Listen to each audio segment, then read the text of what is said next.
전에 제가 이 자리에 섰었는데 그때는 그냥 지방회장으로서의 자리였고, 이 자리는 온전히 그냥 우리 서산중학교의 성도들을 잠깐 섬기는 그런 자리로 우리 담임 목사님 허락해 주셔서 이렇게 쓴 것으로 제가 그렇게 받아들였습니다. 그래서 여러분에게 먼저 여러분이 주신 사랑에 저는 이것밖에 할 게 없습니다 하는 마음으로 큰 인사 한번 드리도록 하겠습니다.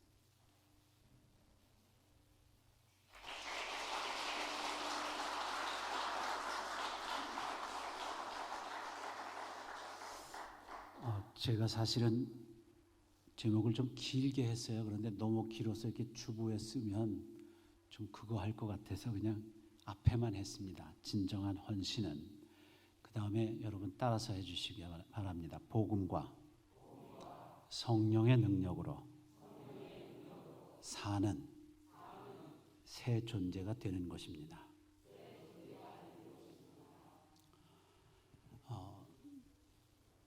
저는 예수 믿고 정말 이렇게 180도 확 변하는 경험을 한번 했었습니다. 그게 아마 1982년인가 3년인가 제 친구들이 다 대학 들어갔을 때 저는 병실에서 주님이 나를 꼭 안아주시는 것을 느꼈습니다. 그리고 목회자가 되어야 되겠다고 길을 갔는데 참 어수룩했습니다. 그냥 미숙했습니다. 뭘 어떻게 해야 될지도 잘 모르고 그냥 주어진 일만 하고 그러다가 그 과정에서 이 서산중앙교회를 왔었고, 이 서산중앙교회에서 당시에 이종남 담임 목사님과 우리 눈에 익은 여러분 장로님들, 권사님들 여러분들의 사랑만 받고 갔습니다. 저는 제 스스로 생각하기를 참 어리숙한 모습을 이 서산중앙교회에 남겨놓고 갔구나 하는 생각을 전 늘 했습니다. 그렇지만 여러분의 사랑이 있어서 제가 묵묵히 이 길을 지금까지 갈 수 있었다고 저는 그렇게 믿습니다. 그리고 주께서 그렇게 인도하셨다고 믿습니다. 오늘 제가 사실은 작년에 지방회장을 하면서 설교할 때마다 가는 곳마다 짧게 해달라고 아주 얘기를 해가지고 제가 스트레스가 많이 쌓였었어요. 설교를 짧게 어떻게 하나, 좀 길게 설명할 건 하고 예화 드릴 건 하고 이렇게 해야 되는데 짧게 하라니까 아주 스트레스를 정말 많이 받았어요. 제 아내가 지방에 무슨 행사 있어서 설교하러 간다 그러면 여보 오늘도 짧게 해. 그게 인사였습니다. 근데 오늘은 짧게 하라 소리 안 하더라고요. 왜냐하면 이해하십시오. 제가 우리 서산중앙교회에 있을 때에 우리 이종남 목사님이 설교를 제 기억으로 보통 1시간 40분 하셨습니다. 그죠? 네, 그때 저는 죽는 줄 알았습니다.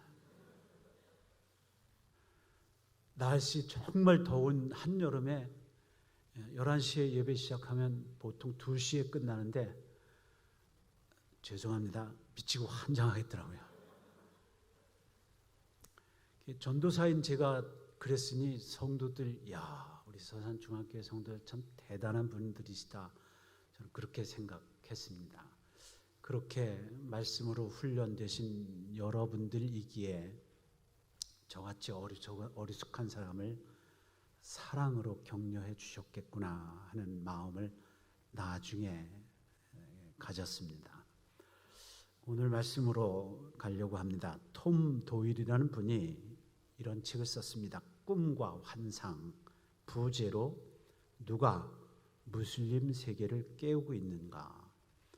그 책의 한 파트에 파티마라는 20대 초반의 젊은 여성을 소개합니다.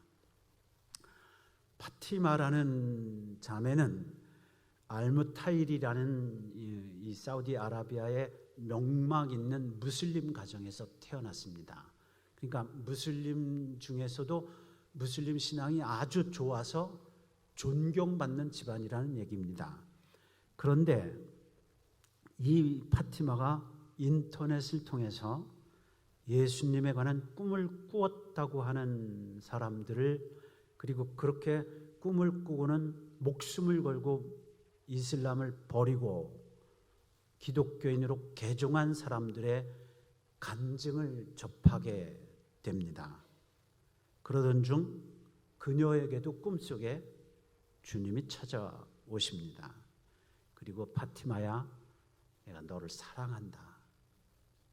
그들이 이슬람 세계에서 경험한 사랑하고는 전혀 다른 자유스럽고, 그 다음에 자기 자의와 자신의 개인적인 의지로 선택하는 그리고 자유를 느끼는 그런 사랑을 예수님께로부터 느낍니다. 그리고 말할 것도 없이 이 자매도 개종합니다. 물론 그녀가 개종했다는 사실을 감추고 인터넷을 통해서 예수님을 믿는 개종한 무슬림의 모임, 개종한 무슬림, 그러니까 기독교인으로 개종한 분들의 모임에 들어서 간증도 나누고 신앙도 고백하고 그럽니다. 그러던 중에 파티마가 낮에 직장에 가 있는 동안에 그녀의 오빠가 그녀의 방을 샅샅이 뒤져서 파티마의 일기장을 찾아냅니다. 이 명백하게 변절했다는 것을 느끼긴 느꼈는데 뭔가 증거가 없으니까 그 증거를 찾으려고 오빠가 그렇게 한 거죠. 그리고는 그 일기장을 통해서 변절했다는 사실을 확인합니다. 그리고 오빠는 알무타이의 그 명예로운 가문을 훼손시켰다고, 더럽혔다고 하는 그것을 아버지 어머니에게, 온 가족에게 밝힙니다. 그리고 파티마가 집에 돌아오자 그녀의 오빠는 파티마를 그의 방에 가둡니다. 휴대폰을 빼앗습니다. 처형을 기다리는 4시간 동안에 파티마는 인터넷을 통해서 기독교인 친구들에게 지금 그 상황을 시로, 기도로 써서 보냅니다. 주 예수께서 당신을 이끌어 주시기를, 오 무슬림들이여, 당신이 다른 이들을 사랑할 수 있도록 당신의 마음을 비춰주시기를 구합니다. 이렇게 쭉 긴 기도문 시를 씁니다. 그리고 끝부분에 이렇게 합니다. 예수님을 믿는 성도로 살도록 우리를 내버려 두어 주세요. 우리의 때가 올 때까지 우리가 은혜 속에 살도록 우리를 그냥 두세요. 눈물이 뺨 위로 흐릅니다. 아, 그리스도인이 된 이들을 생각하면 마음이 너무 아픕니다. 당신들 무슬림인들은 어찌 그리 잔인하단 말인가. 4시간 후에 집으로 돌아온 오빠는 이 파티마가 막 실 기도문을 써서 인터넷상에 클릭한 후에 몇 분 후에 그 방에 들어왔고 파티마를, 자기 친여동생을 잔혹하게 구타합니다. 뼈를 부러뜨립니다. 살갗을 찢어 넣습니다. 그리고는 그녀의 혀를 뽑고 그 밖으로 끌고 가서 산채로 불태웠습니다. 몇 년 전에 실제로 사우디아라비아에서 있었던 사건입니다. 무슬림들은 그들의 경전인 코란에 여자와 어린아이들은 구타해야 된다, 이렇게 말하고 있습니다.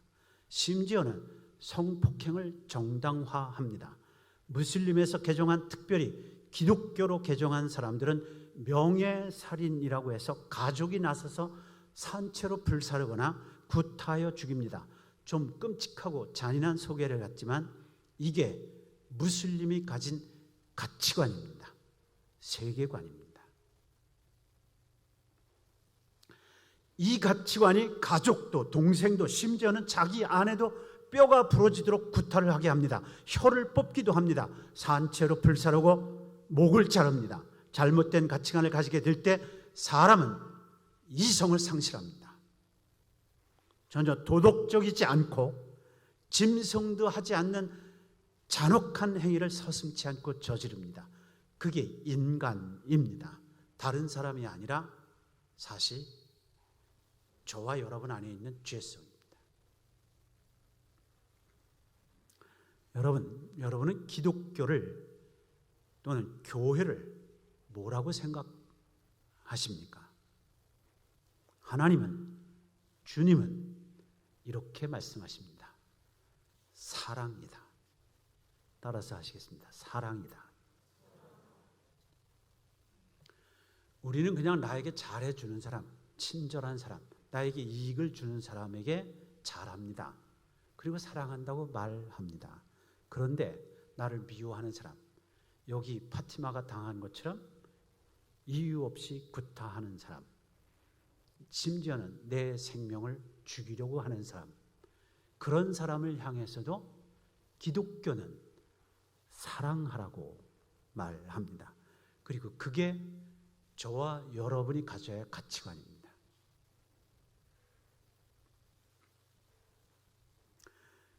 여러분, 제가 오늘 여러분에게 소개할 주제를 여러분의 속사람, 여러분의 가치관, 여러분의 인격에 형성하지 않고 그냥 기독교인, 그냥 교인이 되면 교권을 가지고 교회도 이 무서운 무슬림들이 저지르는 일들을 서슴지 않고 저지르게 된다는 사실을 알아야 합니다. 사실 6세기 정도에 태동한 이 이슬람을 당시 기독교는 지금 이 무슬림들이 기독교인을 이렇게 핍박하고 잔혹하게 죽이는 것처럼 똑같이 죽였습니다.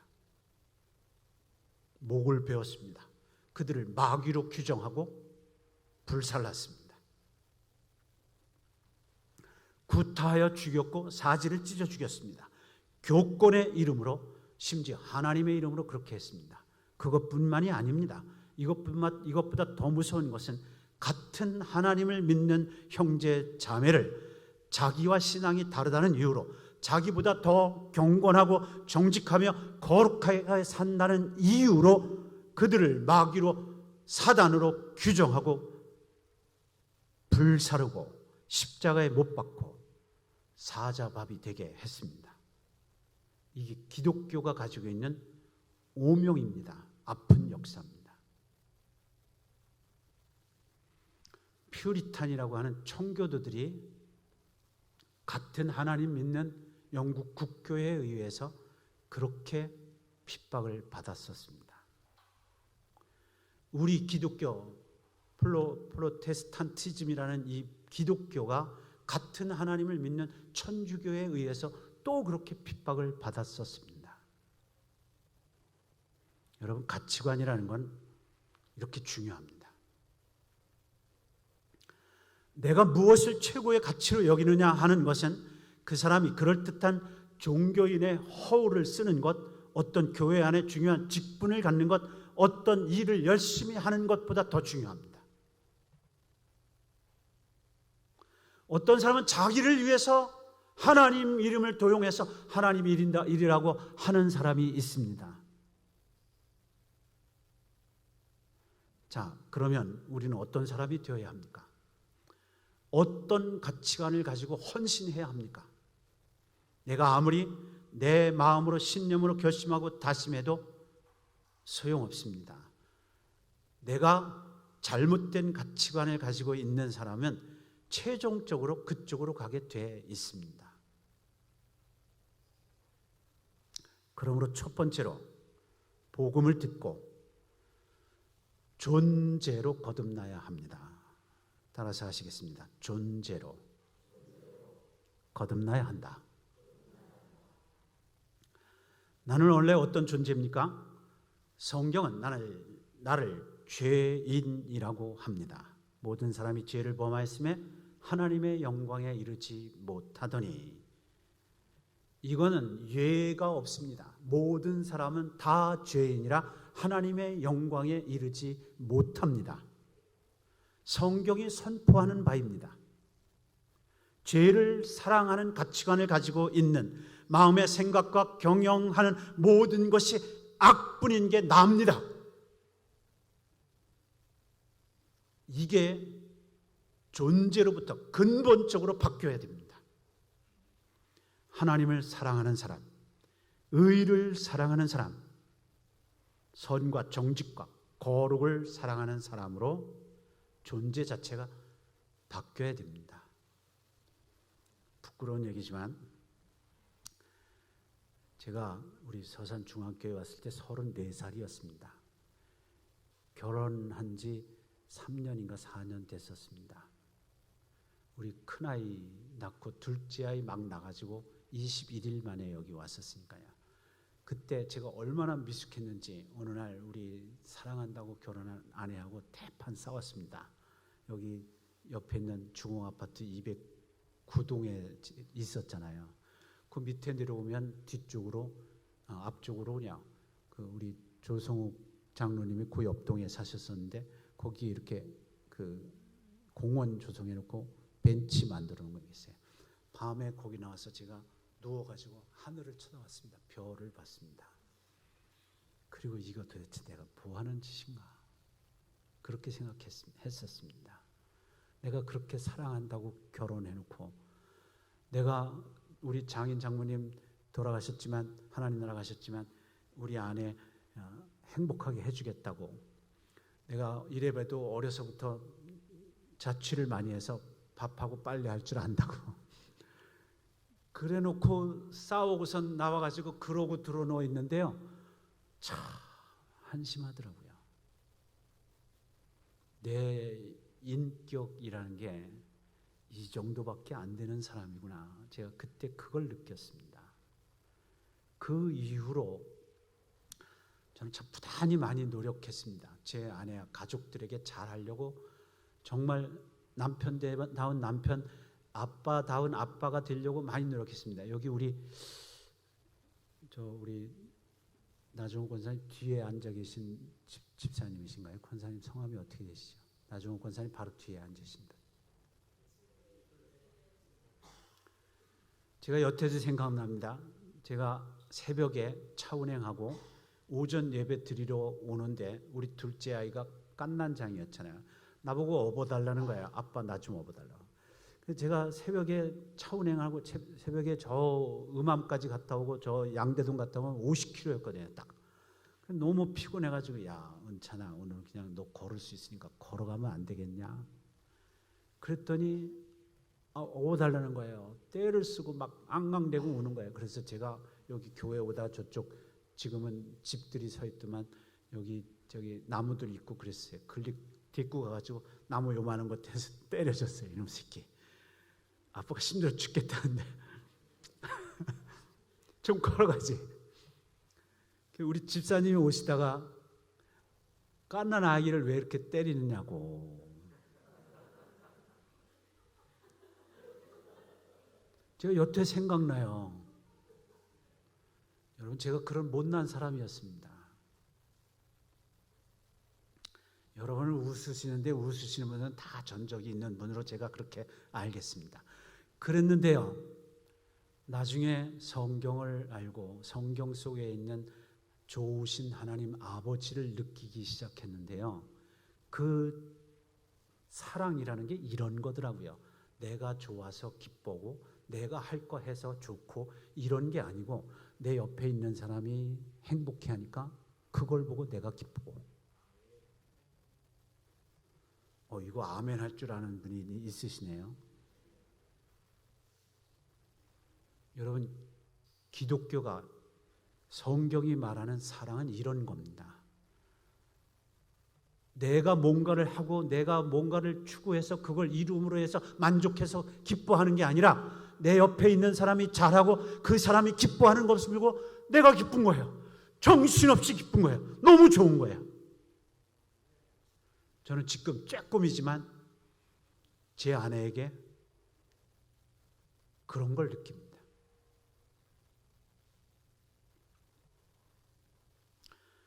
사세기 9장에 보면 기드온의 막내 아들 요담이 이복형 아비멜렉의 악행을 비꾸며 비유를 말합니다. 비유의 내용이 어느 날 나무들에게 가서 우리 왕이 되어달라. 그래가지고 처음에 감람나무, 두 번째 무화과나무, 세 번째 포도나무에 가서 우리 왕이 되어달라 그랬더니 이 감람나무, 무화과나무, 포도나무가 뭐라 그러냐면 나는 감람 열매를, 무화과를, 포도를 맺어서 사람들을 기쁘게 하고 그 열매로 사람들을 행복하게 하는 게 내 존재의 목적인데 무슨 쓸데없는 왕 노릇하라고 나보고 그러냐. 나 안 해. 난 못해. 나는 이게 중요해. 여러분 잘 들으십시오. 그러자 나무들이 어디로 갔냐면 가시나무에게 갔어요. 우리의 왕이 되어달라 했더니 가시나무가 뭐라 그러냐면 맞아 진작에 내게 왔어야지. 나 아니고 누가 왕이 될. 여러분 가시나무가 뭐 할 줄 압니까? 남 찌르기나 하고 아프게나 하는, 남 고통스럽게 하는 그런 사람이, 그런 나무가 왕이 되면 다 아프게 할 거 아니에요. 여러분 저와 여러분은 하나님이 지으신 존재의 목적이 있습니다. 그게 꼭 대통령이 되어야 하는 것도 아니고요. 그게 꼭 무슨 중요한 역할을 해야 되는 것도 아닙니다. 그냥 내가 있는 자리에서 내 존재의 목적을 깨닫고 그거에 맞게 하나님께 영광을 돌리며 사는 게, 그게 저와 여러분의 하나님이 이 땅에 탄생케 하신, 이 땅에 생명을 주고 오게 하신 목적입니다. 그게 존재의 목적입니다. 여러분 나무들도 이걸 깨닫고 이렇게 하는데 이걸 못 깨닫는 게 참 만물의 영장이라는 사람입니다. 우리입니다. 참 어리석은 것이요. 저도 몰랐습니다. 저는요 목회를 처음 준비하면서요 정말 굉장하게 뻑적지근하게 공부했습니다. 준비했습니다. 양육훈련부터 시작해서 제자훈련, 지도자훈련, 사도훈련, 목자훈련 이런 게 다 하고요. 그 목자훈련 과정에 어떻게 그 그룹을 이제 실제적으로 이렇게 훈련을 하는가, 그 다음에 뭐 아웃리치까지 계획하고 이런 걸 다 했어요. 그걸 다 훈련 받았어요. 저 온누리교회 가서 훈련 받고 또 사랑의 교회 안성수양관에 가서 칼 세미나도 받고 다 하면서 다 준비했어요. 그래서 내가 앞으로 목회를 하면 이렇게 해야지. 그러는데요, 여러분 다 잘 아다시피 장항에 작은 교회 가서 제 안에 한 사람 앉혀놓고 3년 설교했습니다. 거기서 무슨 제자 훈련을 해요? 거기서 무슨 목자 훈련을 합니까? 그런데 거기서 또 광연교회로 갔더니 전부 다 노인들이네. 그글도 모르는 분이 태반이네. 이런 분들을 앉혀놓고 무슨 제자 훈련을 합니까?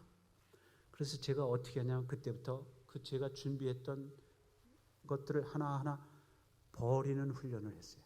그래서 지금 다 버렸습니다. 지금 다 버렸어요. 그리고 그냥 주님이 알아서 하십시오.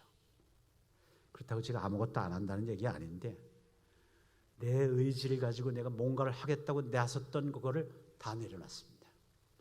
여기까지요. 저 부쩍 힘들었습니다. 여러분 고개 끄떡끄떡 하실 거예요? 아닙니다. 이게요. 저 목회 그만두려고까지 했어요. 왜냐하면 내가 준비하고 내가 하려고 했던 걸 아무것도 못하겠으니까 다시 한번 죄송합니다. 미치고 환장하겠는 거예요. 내가 준비하고 했던 거를 어디다 적용하고 실천하고 이걸 해서 뭔가 사람들을 변화시키고 이끌고 가야 되는데 그런 사람이 없는 거예요. 그런데 주님이 그렇게 말씀하시는 것 같았어요. 이 사사기를 통해서. 야, 네가 꼭 그런 거 해야 내가 기뻐하는 거 아니다. 이게 참 아픈 거더라고요. 정말 아파요.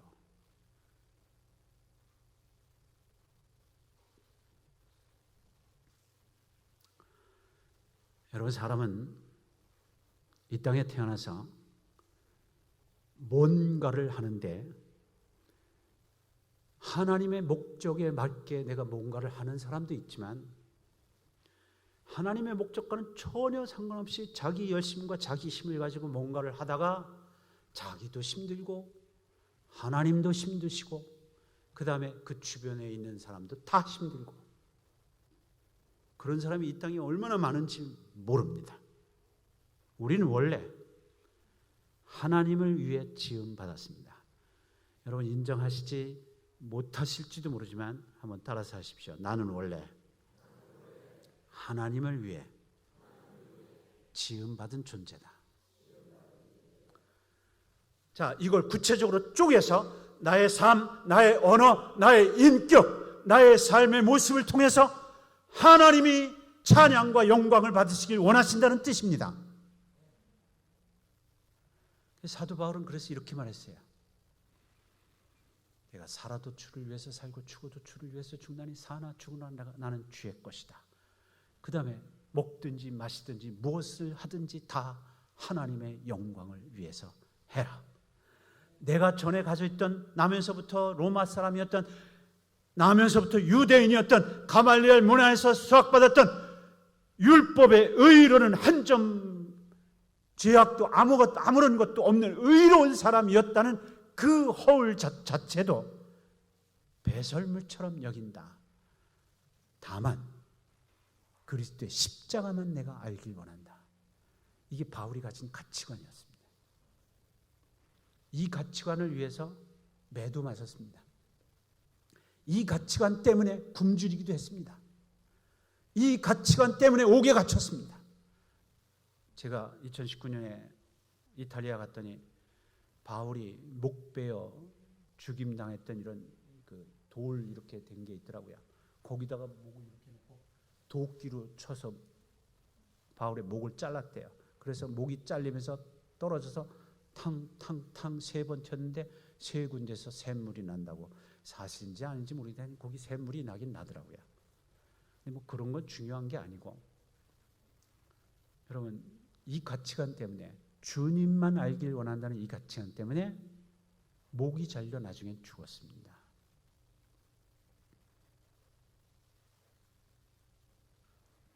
자신이 이 땅에 온 목적, 자신의 생명 주고 구원하신 하나님의 목적, 그걸 바울은 알고 깨달은 것이요. 그래서 우리는 타락한 인간의 본성은 자꾸만 하나님을 떠나려고 하고 하나님을 거역하려고 하고 불경건하려고 하고 죄만 사랑하지만 우리는 원래 하나님을 위해 지음받은 존재들입니다. 자, 오늘 첫 번째 읽으신 본문에 이렇게 말했습니다. 복음에는 하나님의 의가 나타나서 믿음으로 믿음에 이르게 하나니 기록된 바 오직 의인은 믿음으로 말미암아 살리라 함과 같으니라. 복음은 한마디로 예수 그리스도입니다. 예수님의 사람 되심, 그리고 그분의 고난과 십자가의 죽으심, 죽음 권세를 이기시고 부활하심, 이게 복음입니다. 그리고 이거는요 공공연한 비밀입니다. 다 밝혀진 겁니다. 그런데 어떤 사람은 이 비밀을 깨닫고 믿어 구원받습니다. 속 사람이 변화되어 새 사람 됩니다. 어떤 사람은요 너무 똑똑하고 너무 바른 사람인데 이 비밀을 깨닫지 못합니다. 그래서 믿지를 못합니다. 변화되지도 않습니다. 이 사람은 성경이 말하는 것처럼 멸망받습니다. 자, 출애굽기 14장에 모세의 인도를 받은 이스라엘 백성들이 홍해 앞에 다다르잖아요. 앞에는 홍해, 양쪽엔 구렁이 길, 뒤에는 애굽 군대가 다시 마음을 바뀌어서 이스라엘을 잡겠다고 쫓아옵니다. 사람들이, 이스라엘 백성들이 아우성을 칩니다. 우리가 그냥 애굽에서 남아서 바로를 섬기고 애굽 사람들을 종노릇 하지만 그냥 섬기겠다고 하지 않았느냐? 왜 우리를 이곳에 끌어내서 다 죽게 했느냐? 애굽에 매장지가 없어서 그러느냐? 그때 모세가 하나님 앞에 엎드려 기도합니다. 그때 하나님이 말씀하십니다. 야 모세야, 지금 엎드려 있을 때가 아니다. 네 손을 홍해를 향해서 내밀어라. 그때 모세가 말합니다. 너희는 잠잠히 있어 오늘 너희를 위해서 행하신 하나님의 구원을 봐라. 그리고 어느 누구도 생각지 못했던 홍해 바다를 쫙 가르시고 거기를 건너 이스라엘 백성들이 구원을 받습니다. 우리 모두는 바람 앞에 등불처럼 세상의 죄로부터, 세상의 권세로부터, 권세자면 사단 마귀로부터 쇠사슬에 묶인 채 지옥 꺼지지 않는 불구덩이로 다 끌려가는 신세였습니다. 그런데 그런 우리를 하나님께서 기가 막힌 방법으로 구원을 선포하셨습니다. 참 어리석은 방법으로 구원을 선포하셨습니다. 나무에 달린 자마다 다 저주를 받은 자로다. 성경이 예언하는 것처럼 나무에 달려서 죽으심으로, 나 대신 죽으심으로 구원을 허락하셨습니다. 그리고 말씀하십니다. 내가 너를 사랑한다. 너는 이것을 믿어라. 내가 너를 위해 낮고 천한 사람이 되었고 너를 위해 십자가 형벌을 대신 받았다. 그리고 장사 지낸 바 되었다가 사흘 만에 죽은 것을 이기고 부활했다. 이게 너를 구원하기 위해 행한 하나님의 구원 행위다. 이걸 믿어라. 할렐루야.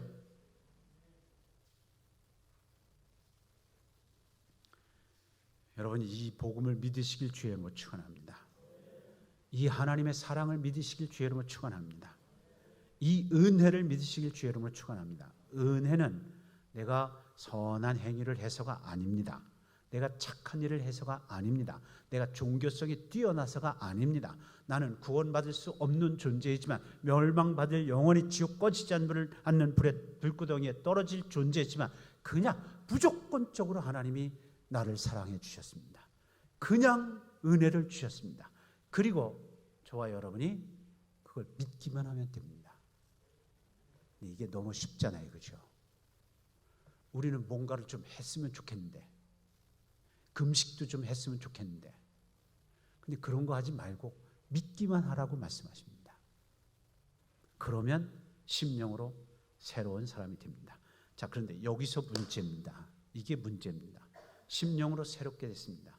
죄된 육신을 가진 우리 인간이 심령으로 새롭게 되어 새 사람이 되었습니다. 주님을 사랑합니다. 의를 사랑합니다. 경건하게 거룩하게 살고 싶습니다. 그런데 그렇게 살아내지 못합니다.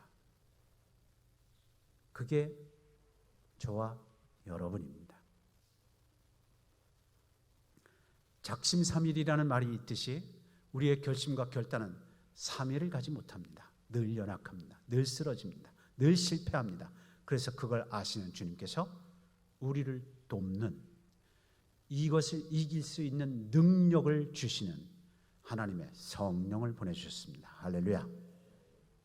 그러므로 두 번째, 성령의 충만함을 받아 성령의 통제를 받아야 합니다. 따라서 하시겠습니다. 여러분이 성령 충만이라는 소리는 너무 많이 들었지만 이 얘기는 별로 못 들으셨을 겁니다. 성령의 통제를 받아야 된다. 가끔 사람이요, 어느 누구의 통제도 받지 않는 사람이 있어요. 참 대책 안 서는 사람이죠, 그죠? 그런 사람은 대책 안 서요.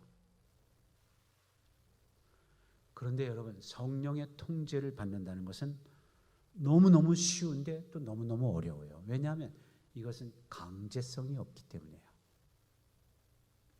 요한복음 20장 22절에 보면 부활하신 주님께서 안식 후 첫날 저녁에 제자들에게 나타나서 손과 옆구리를 보이시면서 평강이 있기를 축복하시고는 숨을 후 하고 내쉬면서 뭐라고 말씀하셨냐면 성령을 받으라 그러셨습니다. 성령을 받으라.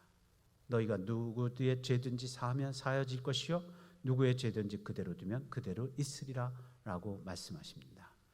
우리 주님 예수님께서 언약하시고 말씀하신 것처럼 우리는 성령을 받아야 하는데 성령을 충만히 받아야 합니다. 적당히 성령이 내 안에 계시니까 그걸로 만족, 이게 아니라요. 정말 성령이 온전히 내 영과 내 삶과 내 언어와 내 모든 것 가운데 충만해서 성령으로 살아야 합니다. 여러분, 이것에 대해서 사도 바울은 갈라디아서 5장에서 9가지 성령의 열매는 사랑과 희락과 화평과 오래 참음과 자비와 양성과 충성과 온유와 절제를 말씀합니다. 그리고 나서 6장에 올라가서 이런 말을 합니다. 저는 이게 더 중요하다고 생각합니다. 성령의 열매 9가지 얘기한 것보다 이게 더 중요하다고 생각합니다. 스스로 속이지 말라. 하나님은 업신여김을 받지 아니하시나니 사람이 무엇으로 심든지 그대로 거두리라. 자기의 육체를 위하여 심는 자는 육체로부터 썩어질 것을 거두고 성령을 위하여 심는 자는 성령으로부터 영생을 거두리라. 제가 초등학교 4학년 때 기타를 배웠어요. 누가 가르쳐서 배운 게 아니라 제가 스스로 저절로 배워졌어요. 어떻게 했냐면 들었거든요. 우리 둘째 형님이 기타를 잘 쳤는데 둘째 형님이 늘 기타를 쳤는데 어느 날 내가 기타를 막 가지고 그러다가 익숙한 소리가 들리는 거예요, 귀에. 그래서 이게 뭐냐고 그랬더니 이제 코드를 가르쳐 주더라고요. 코드 이름을 가르쳐 주더라고요. 그래서 그때부터 코드를 배우고 그래서 이제 그때는 예수 믿기 전이니까 제가 누구를 좋아했냐면 여러분 혹시 아시는지 모르는데 송골매라고 있어요. 송골매, 세상만사 이런 거 또 모두 다 사랑하리 그다음에 옥슨 80에 불놀이야 이런 거 그대로 따라했습니다. 그대로 쳤어요. 제가 그걸 그대로 치기 위해서 부단히 노력을 했어요. 연습했어요. 막 쳤어요. 애드립이라고 하는 이렇게 막 띠디디디 하는 그런 것도 막 훈련하고 그랬어요. 그렇게 하다 보니까 어느 날부터 기타가 잘 쳐지게 되더라고요. 우리 키보드를 치시는 자매님, 어느 날 갑자기 키보드를 잘 치게 된 거 아니잖아요. 그렇죠? 처음에 저도 피아노를 조금 치다가 말았는데 처음에 뭐를 하면 C장조부터 배우는 거예요. C장조 건반을 익히는 겁니다. 손에. 그다음에 D장조 익히고 E장조 익히고 그게 익숙한다면 막 이게 혼합돼도 이제 칠 수 있는 거예요. 손가락 힘도 기르면서 그걸 기르는 거예요. 그러다 그게 부단히 노력되는 거예요. 어떤 분들이 피아니스트가 많은 청중들 앞에서 연주하기 위해서는 막 1000번씩 연습한대요. 와, 대단한 거죠. 그렇죠? 그렇게 훈련하니까 연습하니까 그게 되는 겁니다. 여러분 성령으로 사는 것도 똑같습니다. 육체를 위해서 심으면요. 그 결과로 그게 이렇게 옵니다. 그런데 영을 위해서 심으면요. 영을 위해서 심는다는 것은 너무 민감합니다. 아주 늘 바짝 긴장하고 깨어서 이게 성령의 소리인가? 육신의 소리인가? 이걸 캐치해서 성령의 소리에 즉각적으로 반응하고 순종해야 합니다. 제가 다른 얘기를 많이 써왔는데 이 얘기를 한번 소개해 드리고 싶습니다. 저희 교회에 부부가 권사님이신데 남편은 한 83세인가 4세인가 되셨고 부인 권사님이 76세인가 5세인가 이렇게 되셨어요. 이분들이 자녀를 6을 낳았어요. 딸이 5이고 아들이 하나인데 막내딸이 올해 38입니다. 제가 갔더니 대학교 때 2학년인가 1학년인가 이렇게 됐었어요. 근데 대학을 졸업하고서는 그 보건소에서 근무를 했는데 그 서천 보건소에서 근무를 하니까 이제 집에 내려와서 엄마 아빠하고 같이 있으면서 교회를 나오면서 성가대에 섰어요. 근데 툭탁하면 성가대에 안 보여요. 유일하게 청년이었는데. 그래서 어느 날 제가 페이스북에다가 그 사진까지 올렸어요. 이 녀석이 우리 교회 유일한 청년인데 교회를 주일을 밥 먹듯이 빼먹는다고. 그렇게 썼더니 답을 그렇게 썼어요. 어머 목사님 죄송해요. 제 나이가 나이니만큼 친구들이 결혼을 하는데 주일날 결혼하니까 결혼 축하하러 가느라고 빠졌다는 거예요. 그래서 이제 앞으로 잘 참석하겠다고. 그러더니 몇 년 후에 어떻게 그래도 장로님 아들하고 장로교회 저 경산에 있는 장로님 아들하고 결혼을 했어요. 결혼해서 둘이 살아요. 아들은 남편은 저 용인대학의 체육학과를 박사과정을 공부하고 있었는데 그래서 주말 부부를 했어요. 계속 내려와서 두 부부가 교회에 참석하고, 그런데 어느 날 갑자기 용인으로 이사 가겠다는 거예요. 그래서 왜 그런가? 그냥 갈 일이 있나 보지. 그랬는데 이제 이렇게 부부가 결혼을 해서 그 허니문 베이비라 그러잖아요. 그 신혼여행을 가서 아이를 가졌나 봐요. 그래서 딸을 낳는데 이 남편이 좀 유별난 남자였어요. 이 할머니가 뭐 먹던 거 이렇게 입에 먹던 거 이렇게 뜨겁고 이렇게 그러면 좀 그걸 식혀서 준다고 입에다 놓다가 이렇게 애기한테 주면 그걸 질색팔색을 하는 거예요. 이 남편이. 그래가지고 저는 그런 갈등이 있는 것도 처음 알았어요. 모사 갈등이라고 그러더라고요. 장모하고 사위 갈등이래요. 그래서 그게 너무 심각해서 거기 살 수 없는 지경이 돼서 그만 용인으로 이사를 갔어요. 이사 가서 이제 잘 사나 보다 했어요. 거기 용인에 한 1,500명, 2,000명 모이는 교회에 둘이 잘 참석하고 그러는 줄 알았는데 이 모사 갈등, 그러니까 그 자매가 이름이 미애였는데 미애가 자기 엄마하고 남편하고 갈등이 있으니까 이 팔이 안으로 굽는다고 그러는지 하여튼 엄마하고 갈등이 있으니까 남편이 꼴보기 싫어졌나 봐요. 그래가지고 맨날 싸웠대요. 그리고 이혼할 거라고도 생각했다고 그러더라고요. 그런데 여러분 이제 좀 이 자매 같은 경우는 좋은 케이스지만 안 좋은 케이스이기도 합니다. 젊은 나이인데 유방암이 발발했어요. 그래서 수술을 했습니다. 그때가 33살인가 그 정도밖에 안 됐을 것 같아요. 그런데 수술이 잘 됐다 그랬어요. 1년 후에 저한테 전화 왔어요. 목사님, 저 기도해 주세요. 왜? 수술 잘 됐다며? 그랬더니 저 얼마 못 살 것 같아요. 왜 그러는데 내가 깜짝 놀라서 그랬더니 여성들 가슴이 민감한 부분이잖아요. 임파선이라면 이게 다 연결돼 있어서요. 이게 전부 다 전이가 됐다는 거예요. 그래가지고 뼛속까지 암세포가 전이가 돼가지고요. 자기 얼마 못 산다는 거예요. 그래서 제가 격려했어요. 미애야, 진작에 하나님 좀 잘 믿지. 제가 그럴 때 얘기하지 언제 하겠어요. 딴 때 얘기해봐야 들어먹질 않으니까. 그러면서 제가 그랬어요. 하나님의 다른 뜻이 있을지 몰라. 기도하자. 그런데요, 성령께서 이 두 부부에게 말씀하시고 임하시기 시작하는데요. 이 부부가 죽도록 미워했던 마음이 먼저 이 자매에게 회개하는 마음이 왔어요. 자기가 이렇게 해서 죽으면 아이들 둘 놓고 남편이 호라비가 될 텐데 저 불쌍해서 어떡하나 그런 마음이 생기더라는 거예요. 어느 날부터. 그래가지고 남편을 자기는 지금 죽어가게 있는데 남편을 위해서 기도하게 되더래요.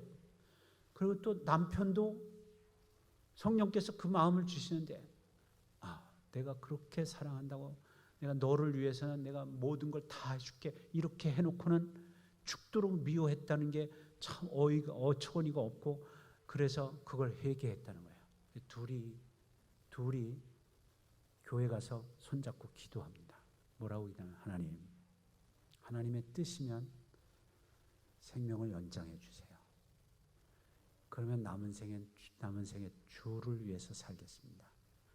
3달 전에요. 지난 3월 달인가 2월 달인가 저한테 전화가 왔어요. 목사님, 저 항암 치료 끝냈어요. 여러분 항암 치료 몇 번 했는지 아세요? 50번 했대요. 50번. 항암 치료 해보신 분들은 알 거예요. 한 번 할 때 얼마나 그게 부딪히고 아프고 힘든지. 50번을 했다는 거예요. 그걸 잘 견뎌냈어요. 그리고 완쾌됐대요. 그래서 항암 치료하기 위해서 무슨 호수를 꽂는다는데 그걸 뺐대요. 그러면서 목사님 기도해 주셔서 감사해요. 그래서 제가 그랬어요. 아니다. 성령께서 하셨다. 너희 부부 하나님의 성령께서 음성을 들려주셨고 그 성령이 인도하시는 바에 너희들이 순종했기 때문에 하나님이 생명을 연장해 주신 거야. 그리고 이 두 부부가 그렇게 말하더라고요. 남은 생에 주를 위해서 살겠노라고.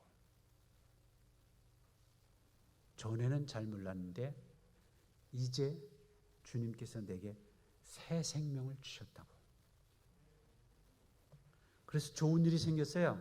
이 38밖에 안 된 자매가 집사인데 그 1,500명인가 2,000명 모이는 교회에 영화부 부장 선생님이 됐대요. 할렐루야. 그런데 남편이 41살이거든요. 그런데 거기는 투표해가지고선 그 직분자를 뽑더라고요. 근데 장로님 되기 전에 안수 집사를 세워서 한 2, 3년 후에 장로님을 세운대요. 그런데 안수 집사 투표를 했는데 1등으로 안수 집사 됐대요. 그러면서요 너무 좋아가지고요 그렇게 전화를 했더라고요. 여러분 오늘 두 번째 말씀에 사도 바울이 이렇게 말합니다. 그러므로 이제 그리스도 예수 안에 있는 자에게는 결코 정죄함이 없나니 이는 그리스도 예수 안에 있는 생명의 성령의 법이 죄와 사망의 법에서 너를 해방하였습니다. 바울이 이 환호성을 지르기 전에 7장에 보면 아주 고민을 합니다. 고민을 해요. 전에는 그런 고민이 없어요. 전에는 자기를 위해 살아도 아무런 꺼림이 낌이 없고요. 예수 믿는 사람 잡아 죽이면서도 양심의 가책이 느껴지지 않았는데 다메섹 두상에서 예수님을 만나고 거듭나고 나니까 그 다음서부터 죄가 보이는 거예요. 내 안에 있는 불의가 보이는 거예요. 그래서 그걸 좀 안 해보려고 그걸 쳐서 복종해 보려고 발버둥을 치는데 안 되는 거예요.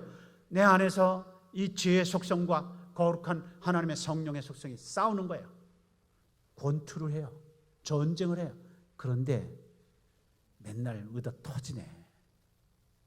거룩한 선을 따르자 하는 속성이 맨날 져요. 맨날 실패하는 거야. 그래서 사도 바울이 뭐라고 탄식합니까? 오호라, 난 권고한 사람이로다. 이 사망의 몸에서 누가 나를 건져내랴. 여러분 사실 이게 저와 여러분의 탄식 아닙니까? 그때 바울이 깨달은 게 이거예요. 그리스도 예수 안에는 생명의 성령의 법이 나를 죄와 사망의 법에서 해방했다. 그런데 중요한 것은 그리스도 예수 안에는 생명의 성령의 법을 따라야 한다는 것이요. 순간순간 따라야 되는 것이요. 매 순간 따라야 하는 것이요. 그런데 기도하지 않으면 이게 깨달아지지 않아요. 우리는 너무 둔감해서 그냥 내 멋대로 살고 싶은데요.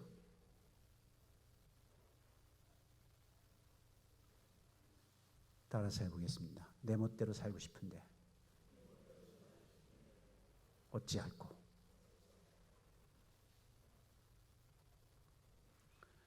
그래서 부부도 보면은요, 참 그런 부부들 보면 그런 사람들 보면 참 어처구니 없어요. 누가 막 결혼하면 친구랍시고 불러다가 야 여자들은 그런다는 거죠. 야 신혼초에 꽉 잡아야 돼. 남자들은 또 남자들대로 신혼초에 꽉 잡아야 된다는 거예요. 잡긴 뭘 잡아요. 서로 그렇게 잡으려니까 어떻게 됩니까? 싸우는 것이요. 그건 자기중심적인 삶이잖아요. 그죠? 신혼초부터 섬겨야 돼. 자, 따라서 하십시오. 신혼초부터 섬겨야 돼. 김광석 장로님, 아내 사랑하죠? 신혼초에 잡았습니까? 섬겼습니까? 네, 그거는 본인 얘기는 모르지. 자, 우리 김영자 권사님, 이영자 권사님, 미안합니다. 임영자 권사님, 미안합니다. 권사님 신혼초에 섬기던가요? 안 봤으니 알게 뭐야. 근데 입술에 고백이 맞으실 줄 믿습니다. 근데 이거는요, 마인드부터 시작되는 거예요. 내 마음서부터 시작되는 겁니다. 내가 섬길 마음이 있으면 훈련하면 돼요. 근데 섬길 마음이 아예 없고 잡을 마음이 있으면 안 되는 거예요, 그건. 네, 하나님의 성령은요, 하나님이시면서 섬기십니다. 할렐루야. 이걸 우리가 늘 긴장하고 바짝 정신 차려서 깨어있지 않으면요, 우리는 그냥 내 멋대로 살고 싶은 대로 가는 거예요. 그래서 내 멋대로 살고 싶은 것의 첫 번째가 뭐냐면 혈기예요. 뭐 막 주장하다가 안 되면 뭐 합니까? 예? 큰 소리 치는 거죠. 그죠? 그게 혈기예요. 안 되면 어떻게 해야 되냐면, 예, 그렇게 해보십시오. 그리고 양보해야 되는 거예요. 그런데 안 되면 혈기 부려요.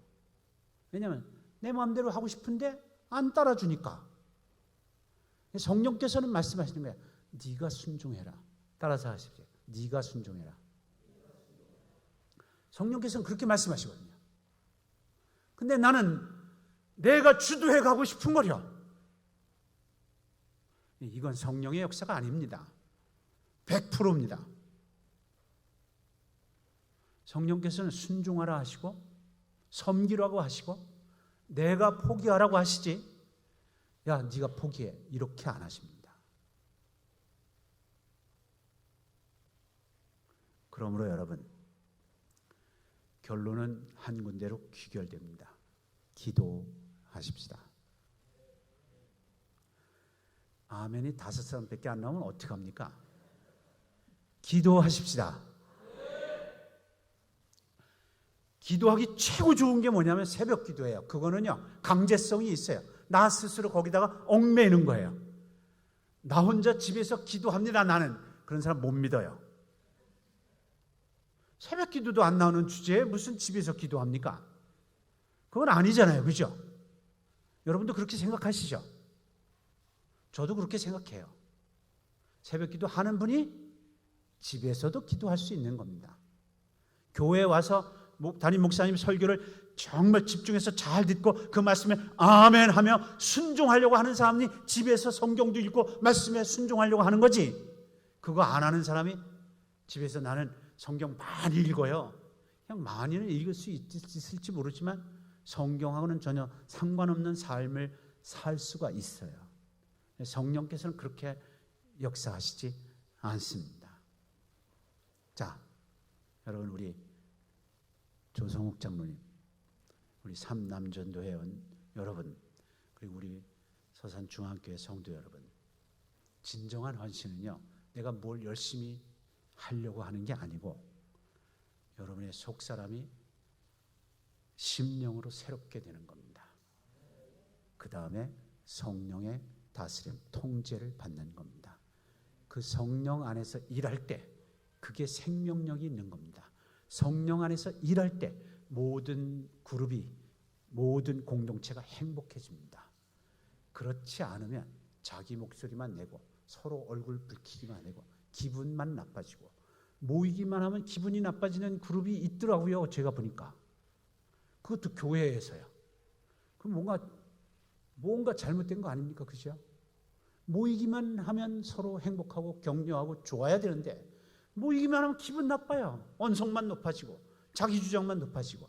그러면 그건 성령께서 운행하시는 게 아닙니다. 오늘 주의 은혜가 저와 여러분에게 늘 충만하시길 주님의 이름으로 축원드립니다. 기도하겠습니다. 하나님 아버지,